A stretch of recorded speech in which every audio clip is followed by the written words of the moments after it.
Okay, good morning from Oakland, California, where it's an actually beautiful day today, getting towards winter. My name is Nathan Allen. I am an editor, staff writer, and rankings project coordinator at Poets&Quants and Poets&Quants for undergrads. I am here this morning because we recently released our third annual ranking of best undergraduate business schools.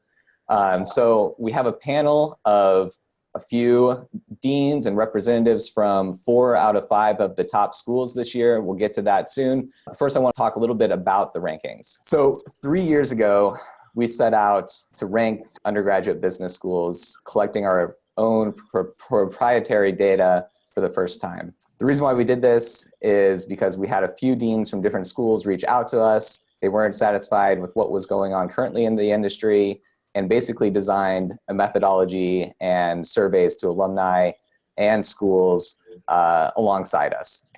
It was also the time that Bloomberg Business Week dropped out of ranking undergraduate business schools, so we saw a time to move into the market. How we established this 3 years ago was equally weighting 3 different components of undergraduate business education. We start with admission standards, and within admission standards, we have acceptance rates, average SAT scores, and percentage of students finishing in the top % of their high school classes. Next, we move to student experience. And in student experience, we send out a 43-question survey to alumni who have graduated 2 years prior. We ask them a slew of questions, put all those together, average it all out, and that's the second third of the weighted ranking. The last one is career outcomes. So that's percentage of students with full-time jobs within 3 months of graduation, percentage of students who had internships before graduation, and the average salary and signing bonus. All of this is detailed in depth at poetsandquantsforundergrads.com in the article titled How We Crunch the Numbers. So I'm here this morning with a few of the deans from a few of the top schools, and I'm just gonna go ahead and start asking them some questions. Let's start with rankings. High school parents and their students look at these rankings. There's a ton of services that provide them, including us, obviously. How much stock should they put in rankings? What are some pros and cons of the rankings? And how can they dig deeper than just looking at the rankings and starting this college search? We're gonna start with Carl from the University of Virginia. Hi, I'm Carl Zeitham. I'm Dean of the McIntyre School of Commerce at the University of Virginia.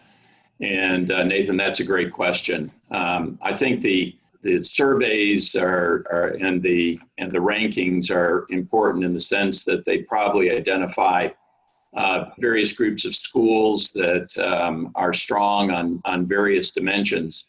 But I think probably the greatest service that you do here is to develop the profiles around the schools that high school students and their families can look at and really get into the specifics of what each of the schools have to offer. You've got 4 great schools on this webinar, and they all will provide students with a great education.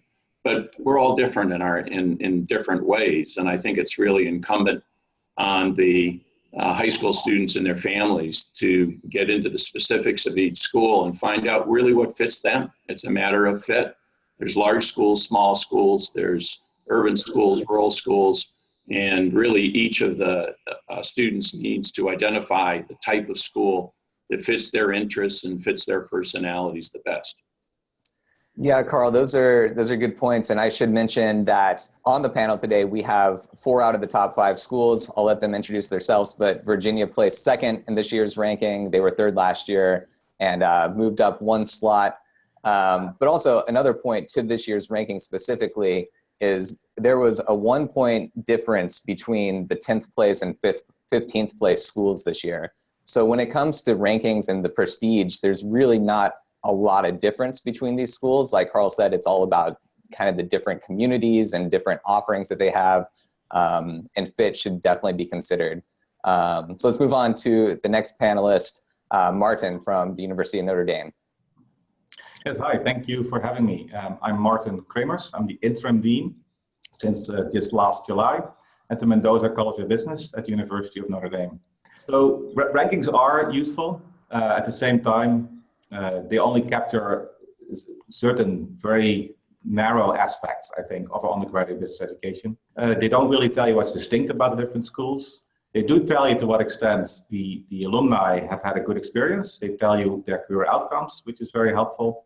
And of course, they tell you what employers think about the students that have graduated. So these are all very, very helpful aspects.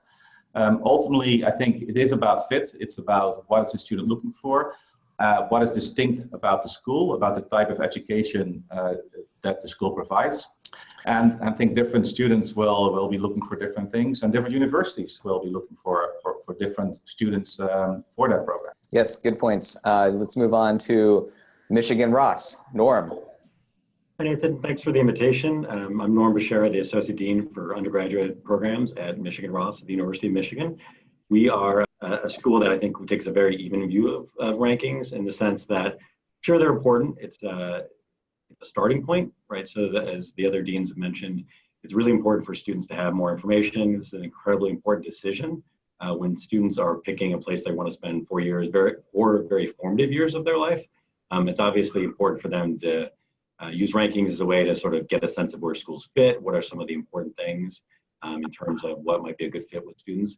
But really, it's getting past that, and it's in our admissions materials. It's the in real life thing, right? So getting there, coming to campus, getting to know what the program is about, the students, the differentiators, the type of campus, the full package of not just the business school, but the university around it. And for us, being part of this hugely influential and really prestigious public university at the University of Michigan allows for lots of opportunities for students beyond the walls of the business school. We really encourage students to do that. I think that's part of what we take seriously in terms of making business a positive force in the world, and also giving students real experiences, action learning by doing, which we think is a real differentiator for our students. And then get a piece of that, a taste of that, when they come to campus for a tour, to talk to students, to see beyond what's on the website, what's in the rankings, because it is a hugely important decision for young people. But it's the first decision, and then there's a series of decisions for the next 4 years when they're on campus. So we try to help students see beyond the rankings and get to know us on a much more personal level. That's the kind of school we want to be when they're actually on campus. Right. Yes. Good points. And one point that I want to make before we move on to our final panelists is that Michigan Ross actually had one of the biggest moves in the rankings this year, and that was largely due to their employment outcomes this year compared to last year. So like all the schools that you'll see today on the panel, they're finding their students, their graduates, employment at really high rates. It's all at 96, 97% higher of students seeking employment or finding that within 3 months. And they're making, honestly, a ton of money doing it, which makes me reconsider my college choice and where I should have gone for a degree. Let's move on to the final panelist on this question, and then we'll move on to the next question. How's the team in St. Louis doing this morning? We're doing well, thank you. Can I introduce myself? My name is Mark Taylor, and I'm the Dean of the John M. Olin School of Business here at Washington University in St. Louis. I'm joined by our Senior Associate Dean, Steve Malta. So in terms of why do rankings matter, and how should they be taken into consideration? Well, first of all, we'd like to say how much we welcome and value the Poets&Quants ranking because of their objective criteria. It's not just a beauty contest of what people think or other deans think about other schools. They're actually digging down and finding some objective criteria about the school's performance. So we value that. We also value looking at, using it as a balanced scorecard for ourselves, the ways we can improve the school and the data you're providing on us. So we thank you for that. But I think I concur with some of the points raised that we have to look, it is just one element of the standing of a school. And there are other issues about the unique culture of a school. For at Olin, we like to think of ourselves as being very inclusive, collaborative culture, for example. We also have an emphasis on giving our students a global, international experience. And that's something that should be weighed in the balance against these other objective criteria. We also think that the criteria and the rankings aren't everything. There are other aspects. We like to think about providing a return on investment for our students and our alumni over their entire careers, for example, not just the next job or the next promotion. But by and large, we welcome the rankings, and we think that Poets&Quants are doing a good job. So thank you. Right. So let's move on now and going beyond the rankings, like all of you have mentioned. Carl made this point first, but the moving beyond the rankings and what students and high school students and their parents should be looking for Can you tell me a little bit about what you think differentiates your school and what you would want the high school parents and or high school students and their parents looking at when they're considering your school versus others? Carl, let's start with you. Sure. I think one of the things that really differentiates McIntire School and the University of Virginia is that we have a very strong tradition of a liberal arts-based business education. We're a two-year school, so students come into the university, they normally spend 2 years in the College of Arts and Science, and then they apply to McIntire School and come in as third and fourth years.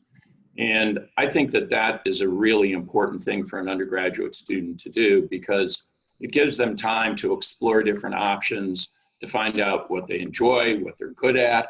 And I think that they make a really well-informed choice then when they come to the McIntire School that they want to study, they study business. And then once they're here, I think one of the things that really differentiates us is that we're like a small school within a larger university. And we really try to provide a high quality student experience, which luckily was reflected in this ranking, that emphasizes some things that I think are very important. We take a very integrated approach to our curriculum. We really try to emphasize experiences both inside and outside of the classroom. We have corporate partners that provide us with projects for all of our core sections that are very engaging, and we really work with companies quite a bit to provide students with the kind of learning that I think is going to be important for them when they graduate. We also emphasize global opportunities. One of the big things that we've seen in recent years is a tremendous increase in students wanting to do either the full semester study abroad or course trips. And then, the other thing that we're seeing too is obviously I think a greater emphasis on interdisciplinary programs. We have interdisciplinary programs within the school, areas like business analytics that brings together often, marketing and information technology, or quantitative finance that brings together obviously finance and quantitative analysis and computer science. But then we have programs that span the university and things like leadership and entrepreneurship. So, again, we see this as an opportunity for students to come in and explore what they're really interested in doing and what they're good at. And then they come in and spend 2 years in the McIntire School, and we think have a tremendous experience here as well. Right, and a point to the viewers before we move on is one of the reasons why I love this panel and love that these are 4 of the top 5 schools is because you have a wide range in terms of structure of programs. You have 2 large public universities and 2 private universities. You have a 2-year program. You have a program that's 3-ish years now, used to be 2, but moving to 3 and maybe 4 at Michigan.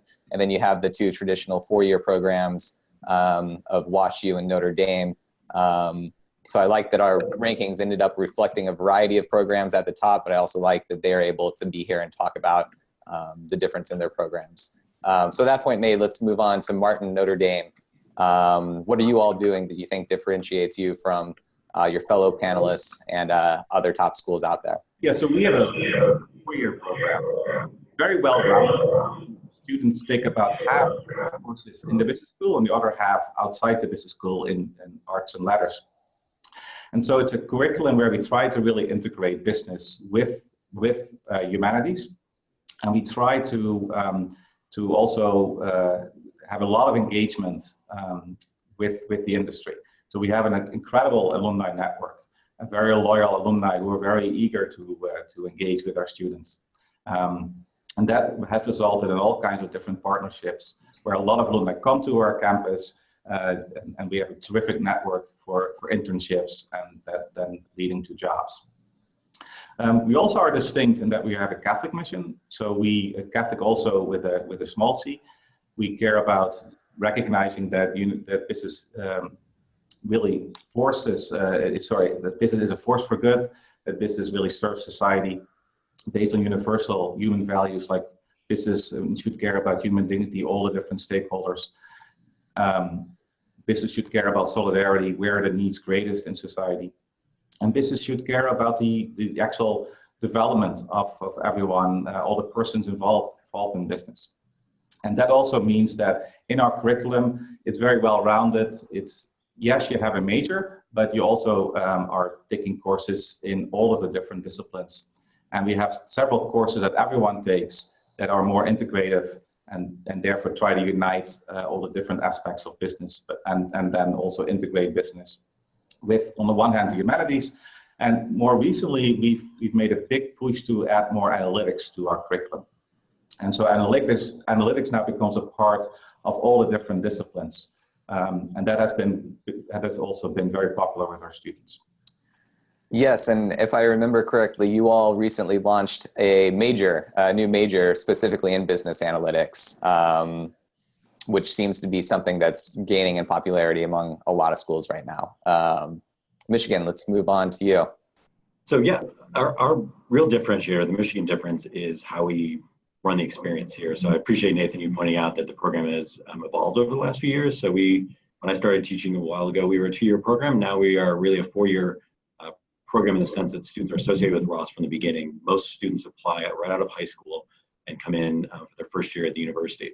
But the curriculum is designed to do a lot of the things that you would expect from a top business school that you've heard about: integration, access to global experiences. So going to a 4-year program has given us some of that flexibility. It also allowed us to invest a lot in our undergraduate program.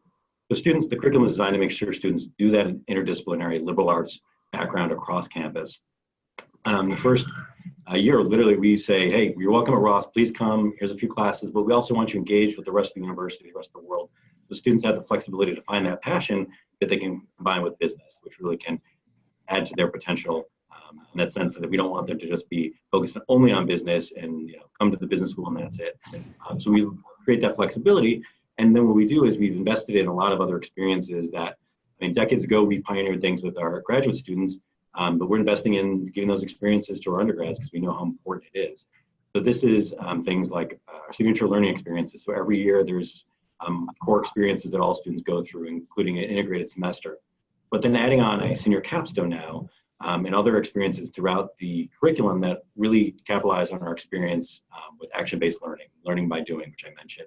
But really thinking about real Ross experiences in action learning, thinking about that through giving students access to the funds where they're investing real funds, supervised by faculty and sometimes advisory boards of alums, but actually investing in companies and learning by making those real world mistakes and experiencing failure, picking themselves up and going back in a space at the University of Michigan where they can do that. Experiences sending students abroad, experiences through the living business leadership experience where students are running business arms of companies, big and small, name brand, also nonprofits and startups. The entrepreneurship part of it, capitalizing on our centers and institutes at a university and a business school decide so students can explore. They can go into traditional fields with recruiters that come to campus and then get those jobs, great. We want to give them, and we've been able to do this through the 4-year curriculum, exposure to all these different options. So we are getting more students doing dual degrees, minors. We really want to encourage that. And so then they get these really leadership-based learning experiences, that hands-on learning by doing, all the way through their senior year, where there's a ton of experiences where they are basically running mini consulting groups, consulting with real companies, making real decisions. I remember seeing some seniors present last year their mid-semester feedback to the client in one of these consulting projects in the capstone map, the multidisciplinary action projects. And I was amazed our students, our seniors knew more about the company than the founders. They'd thought through a lot of issues that these people who had invested their life savings in a company hadn't even experienced. So for us, that was real integration, seeing students get to their senior year, applying all of the stuff they learned in the core classes that they could learn at any business school, but something that's different, the Michigan difference, getting them to a point where they applied it and it was real. Those are experiences you can't go into the business world without, because you're going to learn those experiences on the job. You're better off learning it in the space of the university and stepping back and saying, wow, how did I get my education to this point? And how did it give me all these skills that I can put together? Because we really want students to understand business is not one thing, it is many things. You don't show up to work in the morning and someone doesn't hand you a specific finance, accounting, marketing problem. It's all there together. And so folks, whether you're an entrepreneur or you're working as a consultant or for an investment bank, you need to see the big picture of business. And for us, that's really the benefit of having students on campus associated with Ross for those 4 really busy full years. But they're doing that. They're studying abroad more now because we get this new curriculum. They're engaged more in the professional clubs, and just getting out there and doing it, whether it's at school over the summer, et cetera. But it's really a full immersive experience. You couldn't be more happier with how our students have adapted to the changes. Excellent. And team in St. Louis, what are you all doing new and exciting?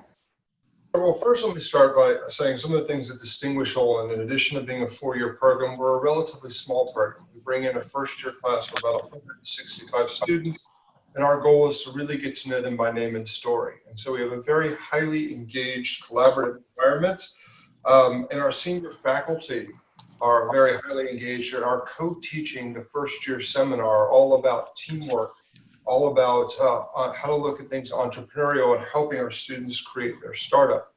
We really do infuse an interdisciplinary approach, like some of our colleagues, that 40% of the curriculum has to be from outside of the business school. And that allows our students to really pursue passions and options that they may or may not have known before they arrived. We also have a pretty significant focus on applied learning. Our students will do 5 significant experiential learning exercises and engagements in their first 3 semesters. And many of them are multidisciplinary. And as we push forward, being small, we're able to be very innovative, very entrepreneurial.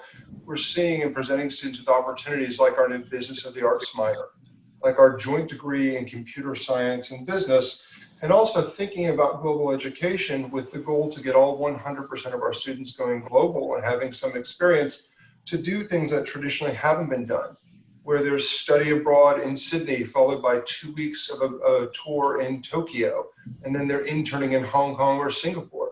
And so we're using this size, this ability to be very entrepreneurial, very global, and very experiential to produce some really exciting opportunities that we believe really make Olin distinct. Yeah, I think we have some interesting minors of business of sports, business of entertainment as well. And I think you're thinking about interdisciplinary and reaching out across the campus. We must be, I guess, one of the few business schools to have an annual Shakespeare Festival where we invite performing arts departments and theatre companies from across the Lewis to join us in a festival. And we have our own drama society, the Dean's Players, that gets involved with that as well. So that's kind of a fun side to the cultural interdisciplinary aspect. Do you perform in the Shakespeare Festival, either one of you? Let me say, it was King Lear last year and Henry V the year before. I'm working on Romeo, but that's taking a little while. Excellent. So our time is actually rapidly coming to an end, but I want to ask a question about cost of university right now. What advice do you have for parents, high school students who are being intimidated by the cost that it is to get an undergraduate degree at this point in time? Super expensive, doesn't seem to be slowing down any. What advice do you have for those students who might be concerned about that? Let's start with you, Carl. Well, obviously the cost of higher education is something that's gotten a lot of attention recently, but I think you also have to look at the return on it. I think that as a public university, we obviously have a situation where we have different tuition for in-state and out-of-state students. But I think whether you're an in-state or out-of-state student, if you look at our, in a sense, our return on the investment in terms of the fact that, virtually 100% of our students get terrific jobs in the industries in which they want to work. If you look at the salaries, you already mentioned the salaries that our students are achieving. If you look at the salaries they're making, I think that, it's worth the cost. If you look at it certainly over their careers, I think it's a tremendous investment in getting them started on their careers. And again, I would say, if you look at the top schools in your ranking, it also goes beyond simply how much you're going to make and what kind of job you're going to get. We really do the same thing that all of these top schools do, which is really try to prepare our students for long careers, not only in business, but in contributing to their communities and to society in general. And I think that if you look at the track record of McIntyre School, the University of Virginia, and many of our other top competitors here, we really do prepare students for a lifetime of success and happiness. And I think that that's again reflected in surveys of our alumni that they feel like it's really made their lives better. And so Well, it is expensive. I'm the father of 5, so I had to deal with those tuition bills as well. If I look at the success that my kids have had, and I look at the success that our students have going out, I think it's a great investment. And I guess the last thing is we do everything we can to keep those costs down. But I think it's simply a fact of life these days. Yeah. Okay, Martin. And what is Notre Dame doing to help with that? And what advice do you have for high school students and parents who are concerned about that? Yes, it is a concern. So the Notre Dame education is an investment for life, is an investment in yourself and how you can use the gifts that you have received to help others and to grow as a person. And my main advice to parents and high school students is to apply, even if you are maybe taken aback a bit by the sticker price. We very much are working hard to make the Notre Dame education accessible and available.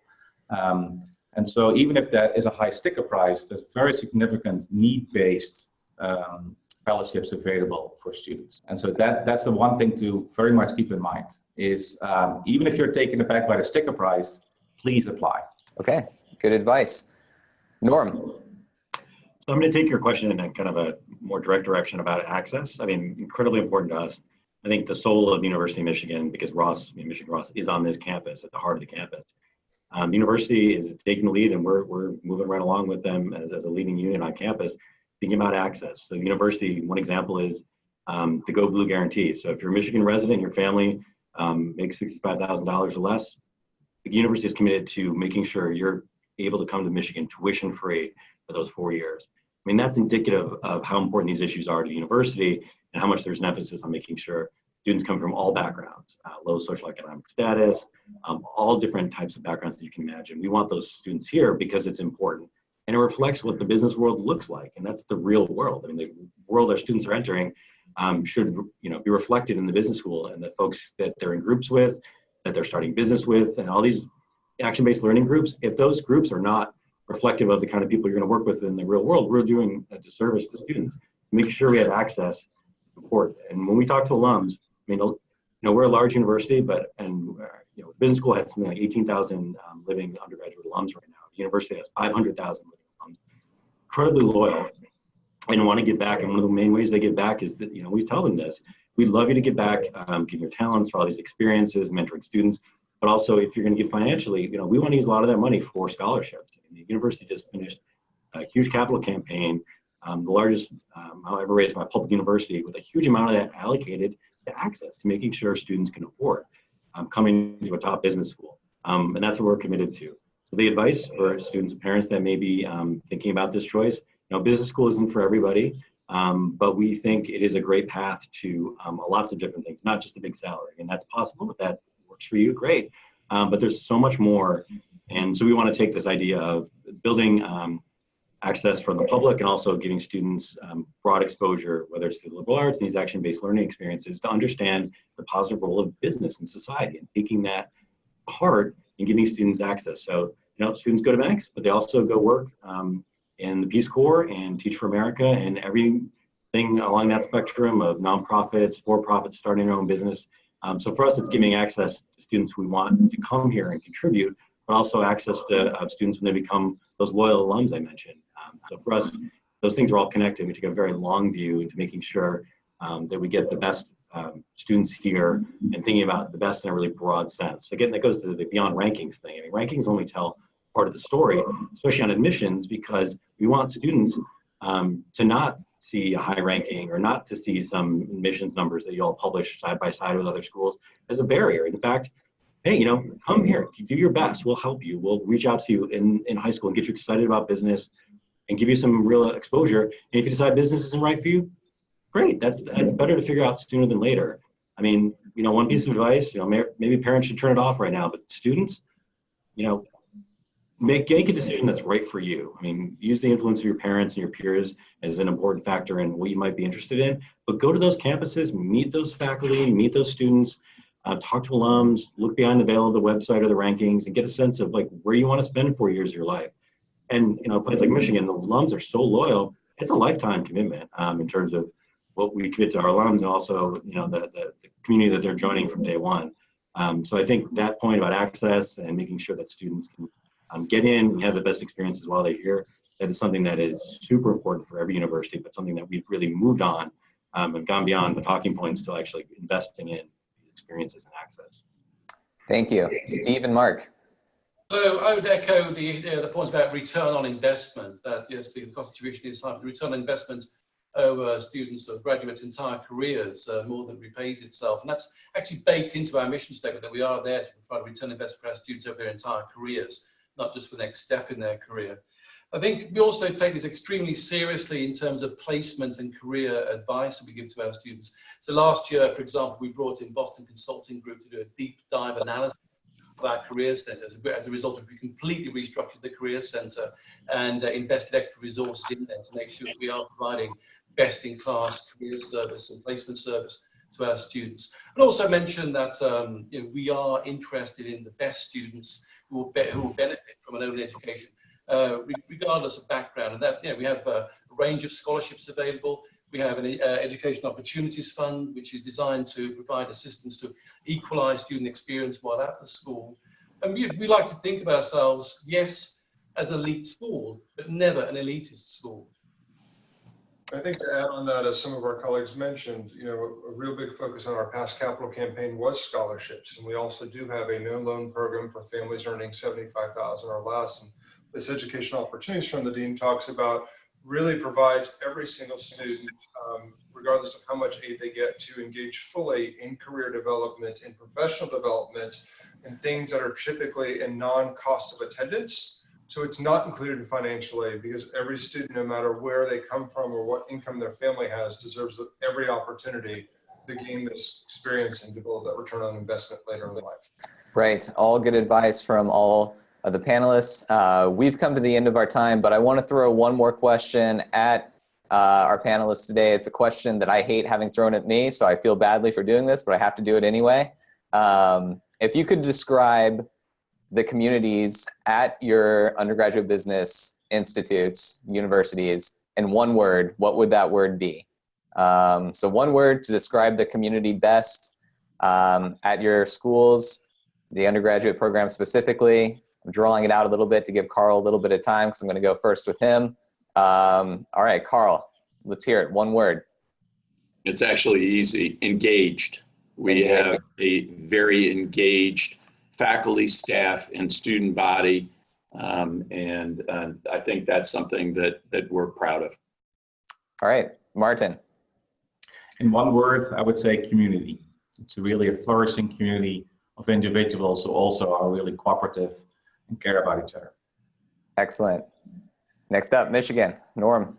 Yeah, I mean, we always think about how we make a positive difference in the world, and the way we do that on campus and beyond is through collaboration. So students work together. They have no choice. It's really very business school, so they have to collaborate, and through that they get the lessons that that's how business gets done. It's working well with other people and working in groups and teams. So collaboration is king around here. Okay, Steve and Mark. One word: collaborative.